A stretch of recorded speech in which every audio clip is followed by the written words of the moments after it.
Bonjour mon Pollux. Comment vas-tu? Bonjour les Vendéens, bonjour les Vendéennes. Les moins jeunes d'entre vous auront certainement reconnu l'accent british de Pollux, le chien star de la série d'animation Le Manège Enchanté. Figurez-vous qu'il aurait tout aussi bien pu avoir un accent vendéen. Pourquoi ? Parce que la plupart des 700 épisodes de l'émission ont été tournés en Vendée, au moulin de la Feuillée à Cugand. Je vous raconte tout ça dès maintenant.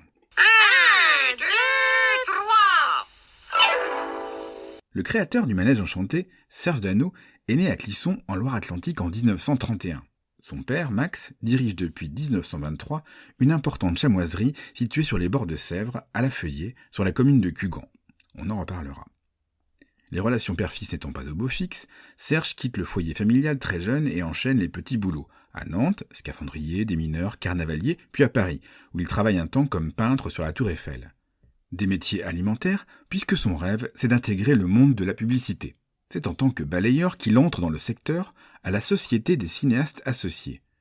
Curieux de tout et créatif, il se forme sur le tas pour finir 3 ans plus tard directeur adjoint de la société. Il participe à la réalisation de plus de 600 films publicitaires avec une prédilection pour l'image animée. On lui doit notamment une publicité pour la bière Guinness mélangeant dessin animé et marionnettes qui sera primée à Hollywood. En 1963, il rejoint l'agence La Comète où il rencontre l'équipe, scénaristes, acteurs, animateurs, qui va l'aider à développer un projet qu'il a en tête depuis plus de 3 ans. Un film d'animation en volume, on dit aujourd'hui stop motion, à destination des enfants. Le Manège Enchanté. Soutenu financièrement par les établissements Claudret, un fabricant de jouets séduit par le projet, il réalise, sur son temps libre, un pilote dans son appartement de Malakoff. Il utilise pour cela des poupées de 25 cm qu'il a confectionnées lui-même.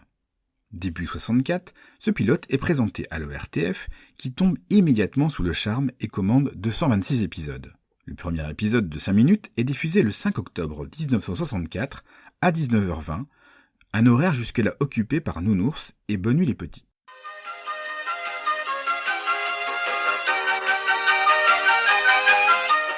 Alors c'est quoi le Manège Enchanté ?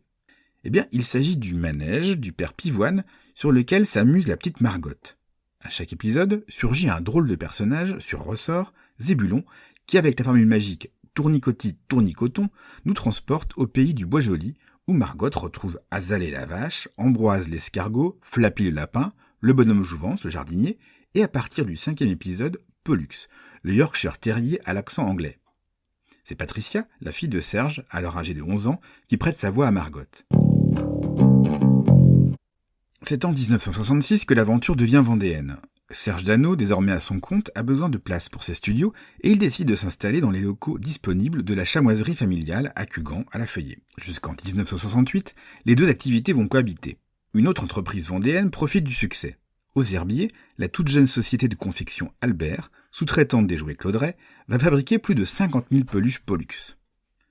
Jusqu'en 1995, plus de 750 épisodes du Manège Enchanté sont tournés. Ils sont diffusés dans plus de 60 pays, et en particulier en Angleterre, où le Magical Roundabout fait un carton. Pollux est appelé Dougal et a un accent irlandais. En 1973, Pollux a droit à son long métrage, tourné en Vendée, Pollux et le chat bleu. Dans les années 2000, le Manège Enchanté reviendra pour une 50aine d'épisodes en 3D. Une évolution technologique que n'aura malheureusement pas vue Serge Dano, décédé en 90.